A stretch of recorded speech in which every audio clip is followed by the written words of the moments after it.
Welcome to ENside Politics, the weekly podcast on everything you need to know about San Antonio politics. I'm joined today by City Hall reporters Megan Rodriguez and Molly Smith. Welcome. Hello. Good morning. Hey, all right. So we've got city election in about a month, a little less than, 4 weeks. But more importantly, we've got early voting starting, April 22nd? Yes. So let's talk about the top city races, the mayor's race being the biggest of all. Now, last week we learned that Manny Pelaez did something big, but not particularly surprising. Megan or Molly, just kind of walk us through. Yeah, so campaign finance reports covering the first 3 months of the year came out on Thursday, and we learned that Manny had loaned himself $324,000, which is a massive personal loan. It's the biggest personal loan that any of the mayoral contenders have made to date. But it's not surprising because Manny Pelaez and the other council members who are going to be on the ballot have not been able to match the fundraising of what we've called the three City Hall outsiders. These are Gina Ortiz-Jones, Rolando Pablos, and Beto Altamirano. They've been bringing in hundreds of thousands of dollars, triple, quadruple what the council members are bringing in. And so in order to kind of remain viable and keep up with their spending, Manny, had to give himself a large amount of money. Now, I think a lot of people would look at an incumbent city councilman. I mean, he is wrapping up his fourth term, so he's been at City Hall for 8 years. And a reasonable person might say, how is it that he's having problems raising money? I mean, has he not talked to enough lobbyists and developers over his 8 years? Like, where's the dearth? Yeah, I think what's happening here, kind of two things. One, a lot of kind of these regular donors are just staying out. And that's because this race is going to go to a runoff. There's 27 people on the ballot. Mm-hmm. It's kind of a fair guess of who's going to be in the runoff. And so I think a lot of developers don't want to kind of pick a side and have it be wrong. And so they're really waiting for the runoff or afterwards. Mm-hmm. And then the developer kind of lobbyist money is being split by right now because you have 4 current council members on the ballot and a former council member in Clayton Perry. So that kind of limits the available pool. And then you just have the fact that Gina Ortiz-Jones has this massive national donor base that she's able to tap. She ran for Congress twice. So, a lot of her money, for example, in this recent campaign finance report, she raised $167,000. Mm-hmm. About 53% of that came from donors with an address that wasn't in Texas. So she has that huge pull. Rolando Pablos, former Texas Secretary of State, has a lot of connections across Texas that he's relying on. And even Beto has connections across Texas and also outside of Texas. So they just have these bigger networks, and the council members just have a very kind of insular San Antonio network. Right. You mentioned that his Manny Pelaez's donation to or loan to himself is like a lot more than anyone else is giving themselves. How much is our other candidates loaning? Yeah, so until now, Beto Altamirano had been kind of like the lone front runner. To date, he's loaned himself $174,500. And then we saw Clayton Perry also in this recent round give himself a loan of $100,000. Again, Clayton Perry has not been raising great money, and that will kind of give him a boost as he's trying to get these kind of north side donors. He's really trying to go after the donors that Rolando Pablos is targeting. They're both conservative. So, he gave himself kind of that kind of other hefty loan to give himself kind of a push in the final weeks. Now, in a race where you don't have 27 different candidates, sometimes you'll see candidates who have a hunch that they will make it into the runoff. They'll conserve. They'll hold back on spending. Are we seeing that kind of behavior this time, or with 27 candidates? Are the spigots open? Everybody's spending because they've got to get into the runoff. I think right now we're seeing everybody spending. The council members are not spending a lot. I think that's mostly because they don't have a lot of money to spend. Mm-hmm. They're maybe trying to be a little bit more conservative. I think they're really kind of holding the money until those weeks right before the start of early voting, when we'll see mailers going out, block walking, ads. They do have a little bit of the advantage if they have the incumbent name ID. But I think we've seen Gina and Rolando spending a lot, both in the 200,000s. Beto is spending quite a bit. So I think right now Right. A lot of So the spending. idea is that Beto Altamirano, Gina Ortiz-Jones, Rolando Pebbles have to spend. They don't have a choice just because they're relatively young. Right. Right. Now, think back a few weeks to the UTSA poll. How did they do? How did the outsiders do in that poll? The outsiders did not do great, except for Gina. Gina led and the caveat with this poll is that 50% of respondents either didn't know the people on the ballot or they didn't know who they were going to vote for. So you have to, take the results with a caveat. But Gina did the best. She had slightly over 9% of likely San Antonio voters saying that they were most likely to vote for her. And then the outsiders, Rolando, less than 1%. Tim Wesley, who's another conservative candidate, actually polled better than Rolando, which is surprising because you would think Secretary of State is a kind of a niche position, but Rolando has been appointed to these statewide boards, so you'd think he'd have Public a bit more Utilities Commission, name Racing ID Commission. than someone like Right. Tim Wesley. And then Beto was around 3%, I think slightly behind the council members, if I remember correctly. And how roughly did Manny Pelaez do in that? Ooh. I think was he number 2? Was he number 2? He was. I think so. Yeah. So, and he was a few points behind Gina Ortiz-Jones. It looks like, I'm guessing that his campaign probably feels like he's in a good position, and the $324,000 really helps. Yes. Helps kind of seal the deal. That's their hope, I'm assuming. So. Yes. When you talk to a lot of folks and you say, who do you think is most likely to be in a runoff? There's 4 names they consistently say: Gina, Rolando, Beto, and Manny. So I think of the council members, he is most likely to get in a runoff. He has a lot of name ID. He's been on council for 8 years. He comes from a high turnout Northside district, District 8.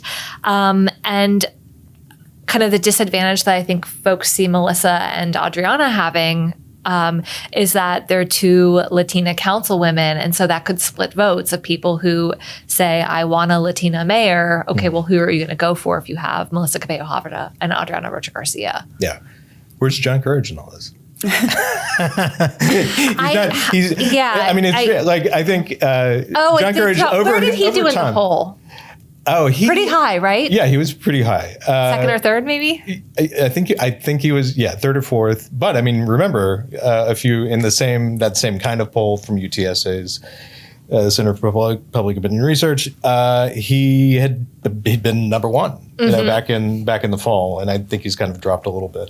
But John Courage has never been a really prolific fundraiser, right? So maybe that's why we're not. Yeah, he is not raising money. As he says it, I'm not asking people for money, but I think the money is not coming in. Yeah. Of the council members on the ballot, including Clayton Perry, in this last round of fundraising, John Courage raised the least at $6,000. The caveat is he had, for part of that time, he was dropped out of the race. If you remember, he dropped out around Thanksgiving, and then he came back in on February 14th. So he was out of campaign mode, but still raised substantially less. Can you remind me what? Go ahead. I was wondering, can you remind me what the reasons were for him leaving and coming back? So he cited a couple reasons for why he dropped out. Mostly he cited this unspecified health issue. And he also cited his age. He's 73 right now. The next mayor and council will serve a 4-year term, so he'd be 78 at the end of that term, and kind of was questioning whether he'd be able to do it. And he also cited his wife's retirement.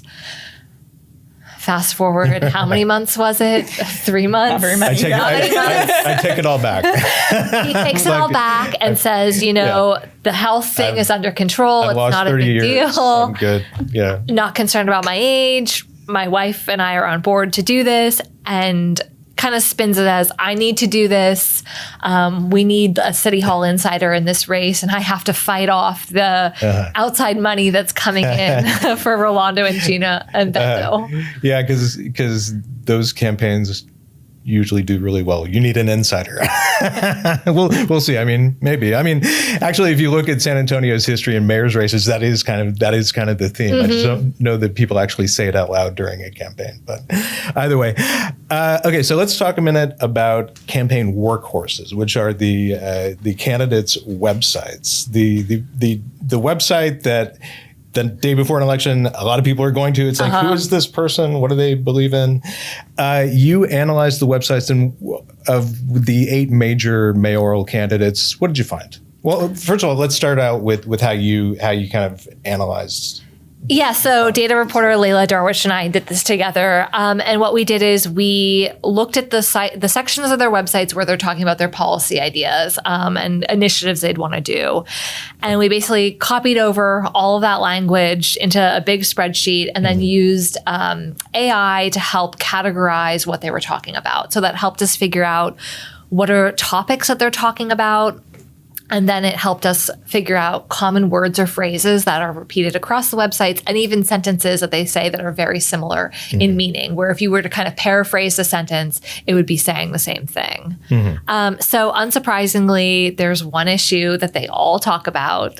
And that what is it? Is we called it law enforcement and safety. So it's basically anything that involves the San Antonio Police Department, crime, and kind of crime prevention and policing. And all 8, and we did this for the 8 most serious contenders, the 3 outsiders and the 5 council members, and it's across the board. They all talk about it, and nearly all of them, in some form or fashion, talk about expanding the size of SAPD, and that's important because public safety accounts for almost 2/3 of the budget.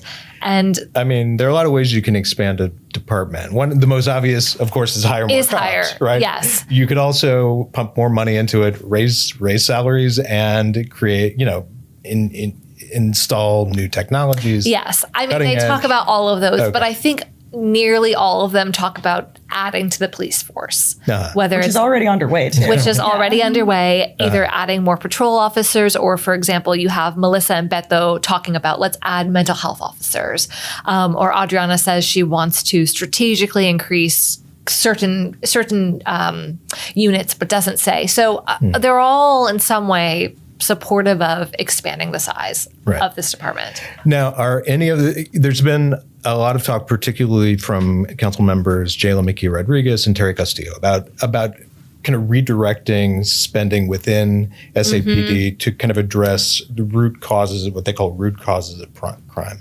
Are there any mayoral candidates talking about that? Only 2 we found in the analysis. Beto Altamirano talked about hiring more criminologists to study the root causes of crime, and Adriana had a somewhat generic statement about investing in programs or initiatives that would tackle the root causes of crime, whether it's youth being out of school or I forget some other factors. So there were just those 2 who kind of looked at it more holistically. Were there any surprises in what you found? I was surprised at a couple of these kind of what we called outlier issues. Homelessness. It's something where when the city does its annual budget, they talk about the fact that residents are concerned about homelessness. And usually the concern is that there's too many encampments. But only one of the candidates talked about homelessness, and that was Manny. And Manny has made homelessness this big issue in the last, what would you say, 1 to 2 years? And I feel like I was also surprised that it didn't get more of a mention from folks, because it gets a lot of talk during the budget cycle every year. Like they've been pumping more and more money into a lot of initiatives surrounding homelessness. But one of them, I think the most controversial one, of clearing encampments, which literally consists of going through encampments, like warning them a couple of days, the folks living there a couple of days ahead of a time, and saying, hey, we're going to clean this place out. You need to go. And if you're not out in time, we're tossing whatever's remaining. And so this happens. People complain about how there's this debate over whether it works or not, because a lot of encampments just continue to rise back up after a little bit. So yeah, I was surprised that it didn't get as much attention. It gets a lot of talk during the rest of the year. Yeah. So, and Manny Pelaez, he's also gotten a lot of attention lately for signs going up in District 8. Anti-panhandling. Yeah, and this is separate. Obviously, panhandlers, very different from homeless encampments, but kind of in the same key. Yeah. Yeah, he's put up signs around District 8, encouraging people reading the signs not to give to panhandlers at street corners, and instead basically to donate to donate. And I think he might even, if I'm remembering, I live in District 8, so I kind of or adjacent to it. So I see those signs a lot. I think there's a website you can go to look for nonprofits. I might be wrong about that. But anyway, the idea is don't encourage them. Yeah. Is there any blowback? Is this, is this part of the mayor's race at all? Is anybody calling him to account for that? No? I don't think so. Okay. I mean, I think there's been some online chatter about it, but it's not anything I hear in forums, and none of the other candidates that I've heard have gone after him. Honestly, homelessness in the forums that I've gone to doesn't even come up. Okay. I think a question that does come up, a question we love to talk about on this podcast. It's like, I know what you're going to say. It's Project Marvel. Let me take a moment. I think we're getting sick of talking about Project Marvel just for a while, aren't we? I'll just say one thing about it. It doesn't appear on any of their websites, but they're asked about it constantly at forums. There's always a question about it. Well, why do you think it is if there's a lot of public interest in it? And this is, this Project Marvel, this proposed sports and entertainment district. This is a project. It's a package of projects that will all told cost at least $3 billion. Of course, people are going to be interested in it. Why do you think it's not part of a mayoral campaign? I think right now it's not because they don't want to be locked into a position. I think a lot of their positions have kind of flip-flopped over the weeks. Sometimes they're at a forum and they're like, I oppose how this is pitched. And it's like, what? Like, you've been supportive up to date. So I think right now they don't want to lock themselves in a position and want the flexibility to be able to change their minds. And so you don't want to put that in writing on a website where you stand about something that is controversial and that is changing. And a lot of them will say, particularly the outsiders, I just don't have enough information right now to. That's everyone's favorite answer for anything about Project Marvel. Right. So, it sounds like in part it is, if you're a council member and you're running for mayor, so you spent a year and a half, a long time kind of totally in the dark because your mayor and city manager were telling you almost nothing about the development of this plan or talks with the Spurs. They're just telling you, this is going to be amazing. You're going to love this. It's going to transform downtown and everybody's going to love it. And so you say, okay, great. That's cool. Great. I totally support it. And then it becomes, because of our reporting, it becomes public bits at a time. And then finally, the city gets to a point where it has to talk out loud about this project and about the Spurs arena that could anchor it, because public money will be involved, and you can't do that in total silence. So once that happens, voters get a hold of it, and they don't seem to be really reacting well. Is that what's going on? That you're seeing candidates kind of pick up on some unease. Yes. I think they usually will match the tone of whatever kind of forum they're at, or, are becoming more skeptical of it, or, just because they've realized this isn't popular. But one thing that's kind of interesting, kind of going back to this analysis and where Project Marvel fits in, is a topic I wasn't expecting to find is what we called City Hall City Hall. City Hall is kind of the topic. And it's really anything that often has to do with either increased transparency or creating kind of new positions. But we found a lot of folks talking about more transparency in city budgeting and city spending. And 6 of the candidates fell into the City Hall category. Gina was in there in that she talks about reevaluating the use of non-disclosure agreements, which have been used in Project Marvel. But yeah, a lot of it was just around budgeting and spending and understanding where your money is going. So that was kind of interesting because it's a bit kind of wonkier of a topic, but I think right now it kind of takes some of that national sentiment of just more oversight over government, smaller government, the idea of lots of wasteful spending going on. So we saw kind of these phrases being repeated across some of their sites. Interesting.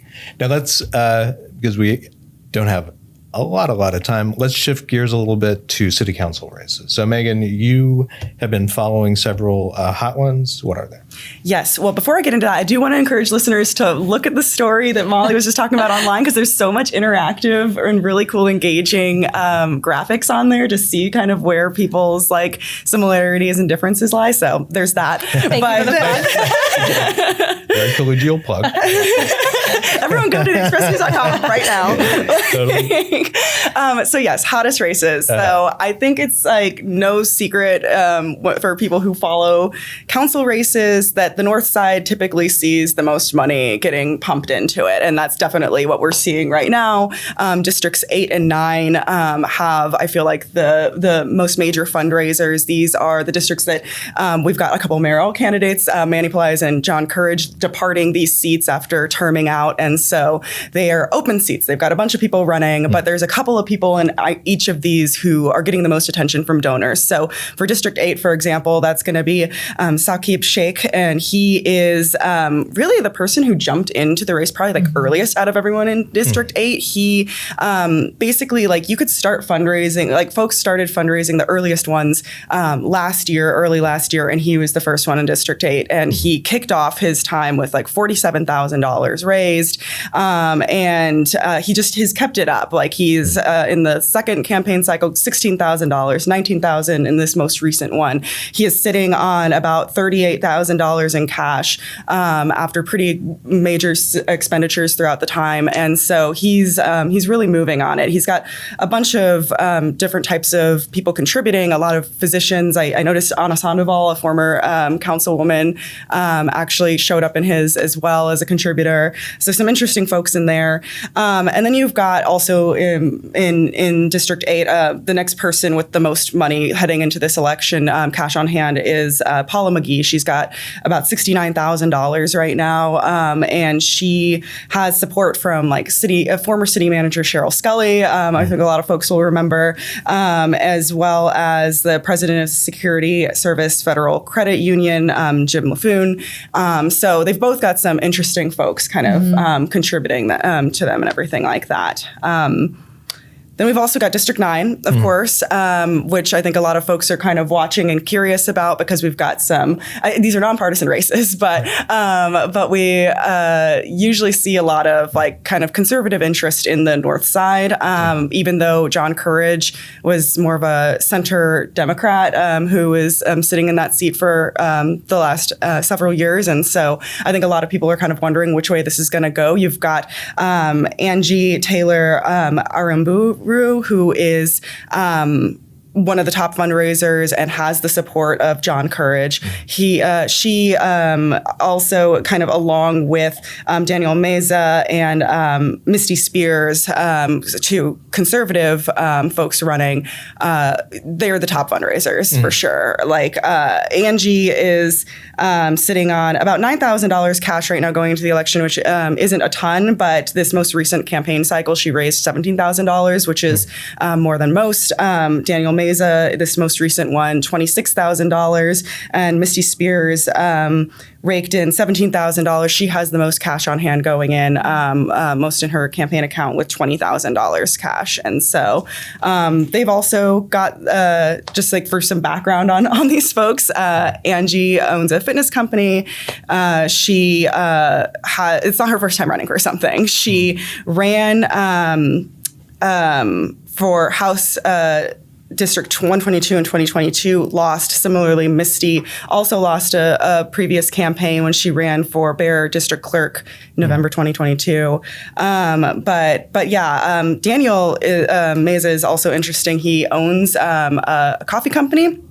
But he has past experience working in politics. He worked under U.S. Representative Will Hurd as well as U.S. Senator John Cornyn.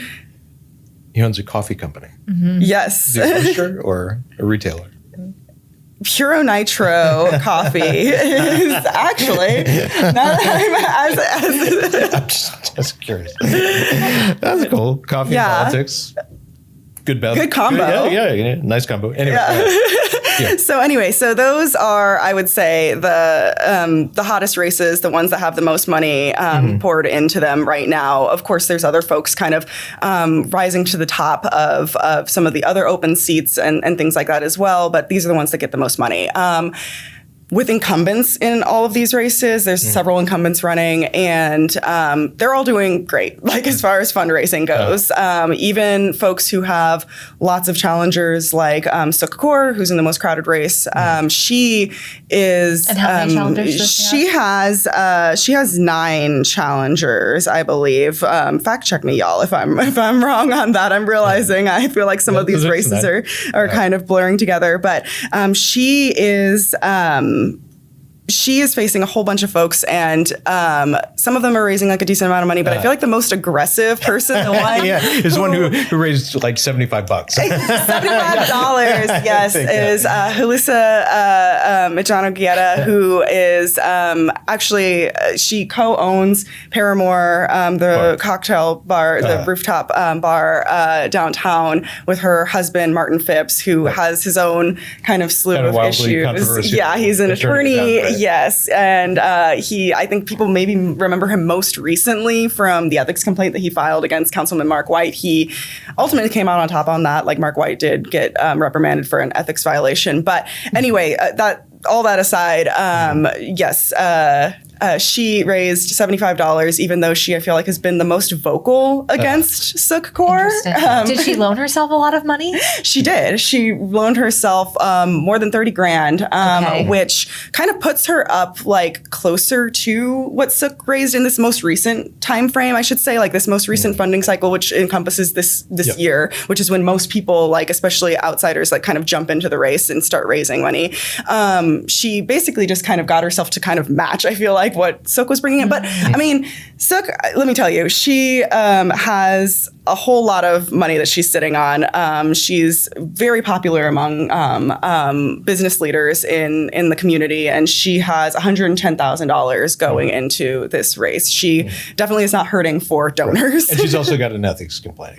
She also has an ethics complaint against her because that was part of my thing when I talk about Julissa being kind of an aggressive contender or challenger. It's because she has spoken out a lot about her, and including filing an ethics violation against Suk Kaur. There were a whole lot of points made in this complaint, but I think the ones that stood out to me personally as I was kind of reading through it were some alleged violations with Suk's disclosures. So all the council members and the council candidates, as they're like getting ready to run, are required to fill out some financial disclosure reports, which basically just kind of like outline like which nonprofits are you affiliated with, as in like what titles do you hold with them, where do you make your income, and like if you have rental properties or just like real property in any sense, like you need to report that as well. And the complaints that they outlined were basically just,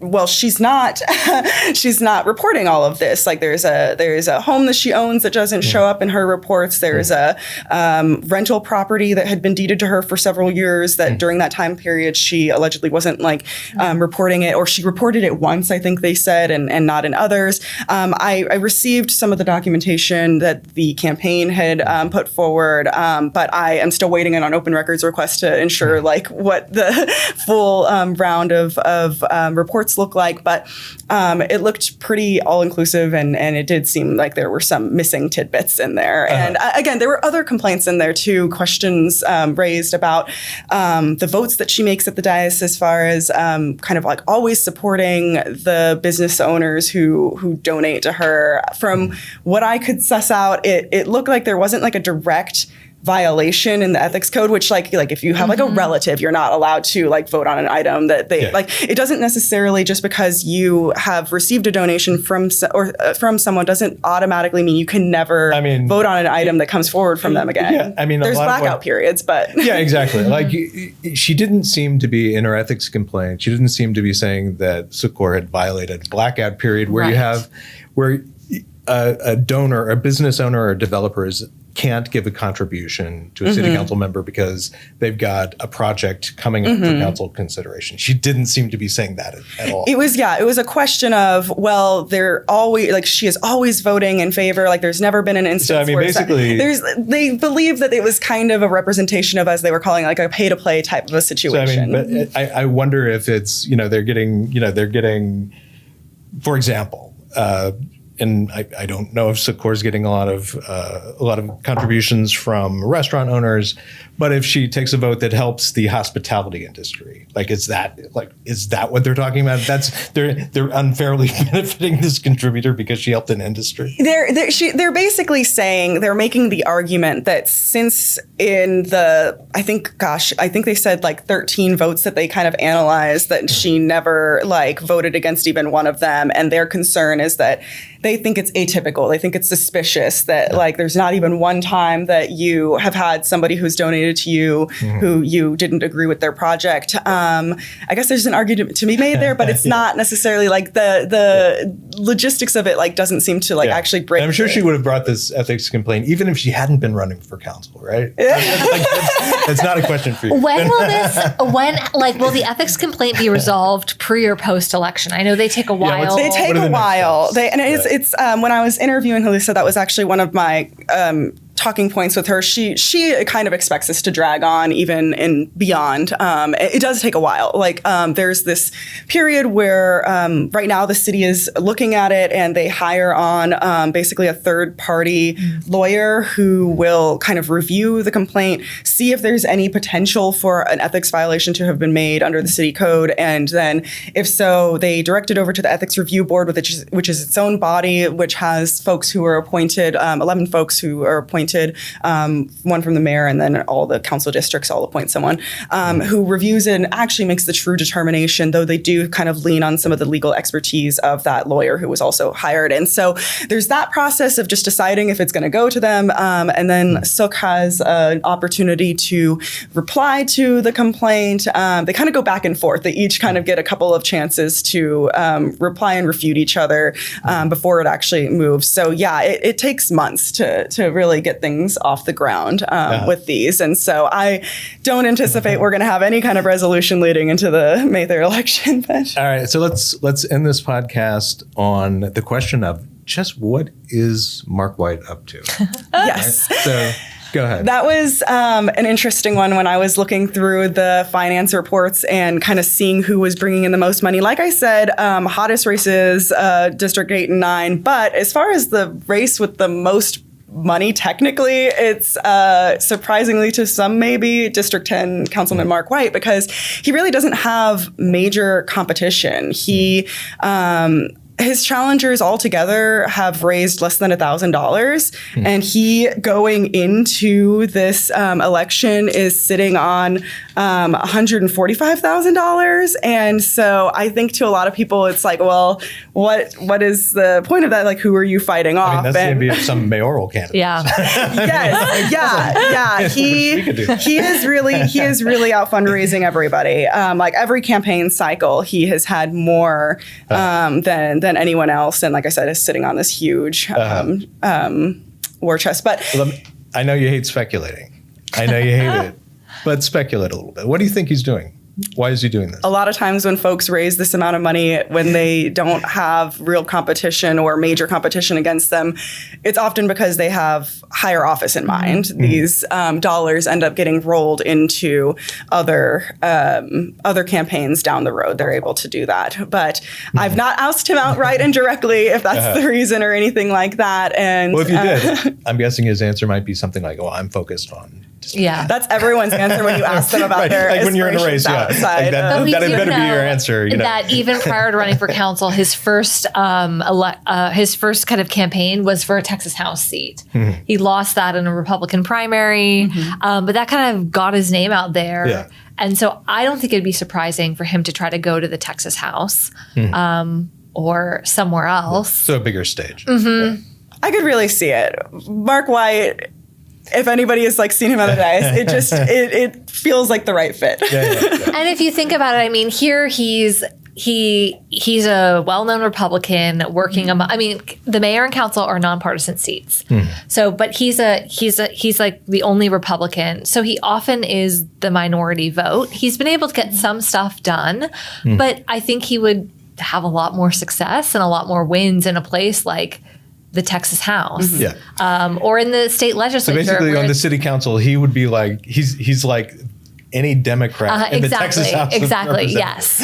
Okay, that makes a lot of sense. Yeah. He has been pretty productive, though. Like to your point, like he and Councilman Jaylen McKee Rodriguez in District 2, who is one of the most progressive. He's found some folks. unlikely allies. Yes, yeah, like they are. Are they pretty, really? Are they? They're really genuinely friendly with each other. Okay. Like But are I they would, allies? they Like, don't agree they- on everything. That's for sure. And but like they did come together very early on in Marc Whyte's term and kind of pushed for like a more permanent construction mitigation grant fund, which is basically dollars that will go toward or that have gone toward businesses that are like hurt by long-term city-run construction projects. It's not like tons of money, but it is something that they work together on and collaborated on. And you'll see them sometimes sign on to each other's policy initiatives. They argue on the about things quite often as well. But then Marc Whyte also was pretty successful in getting council policies to move a little bit faster. That Which was debatable whether that's actually made a difference. yeah, but- fair. But it is a policy proposal that moved forward within his first term. Not everybody gets a whole lot of movement on their policy proposals. And then kind of similarly, he's really a big backer of zero-based budgeting. And he's gotten, which for those who... I mean, that was like, he brought it to council. He did. This is his baby. Exactly. And it's basically when you kind of, in the most pure sense, you're supposed to, over the whole like entity that you're discussing, take every department down to zero and build up. Anything So kind of short of that. Every penny of budgeting, it has to be vetted by city council, which is like in practical terms, like that's all city council would be doing every day of the year. Yes, they are doing a baby step toward it in this upcoming budget cycle. They are looking basically at a handful of departments and saying, let's try testing this out. And so in theory, this is not true zero-based budgeting. It's like a kind of form of it, of like looking at certain departments that you think could maybe make some improvement. But my point is like he has made some progress on some of the initiatives he's found important to him. Now, as far as his fundraising ability, he seems pretty good at it. I'll give him that. I would guess I'm gonna try to channel Marc Whyte, and he would say it's just basic council politics. The incumbent will always try to raise as much money as he or she possibly can to scare off future challengers for their seat, which is totally legit. It doesn't discount anything, any of our Superfund speculation here. It's not either or, but I think that's probably also part of it. That it's kind of, you'll think twice about running against Marc Whyte in District 10 if you don't have don't have a lot of name ID, don't have a lot of roots in the community, and you're looking at his campaign war chest. Yeah. So that's the thing. And I think that was important for this election. It's his second election, and it could actually be his last council election because of the change they've made in terms. They're going from 2 to 4 years. So he and Marina Alderete-Gavito are kind of in this weird spot where they've served 2 years. If they get reelected to a second term, they'll have served 6 years. And then there's the question of, do you run again for this half-year term where you're going to have to step down in the middle of it? The city's going to call a special election, or do you do something else? So I think it was important, to secure that like second and potentially final council term for him. But then also think about, what are you going to do in the future? All right. It's a good ending point. Molly Smith, Megan Rodriguez, thank you very much. And thank you for joining us. If you have not, and I know I say this every time we're on, if you have not signed up for ENside Politics newsletter, shame on you. But drop down to the show notes, click the link, and sign up for it. Thank you very much, and we will see you next time.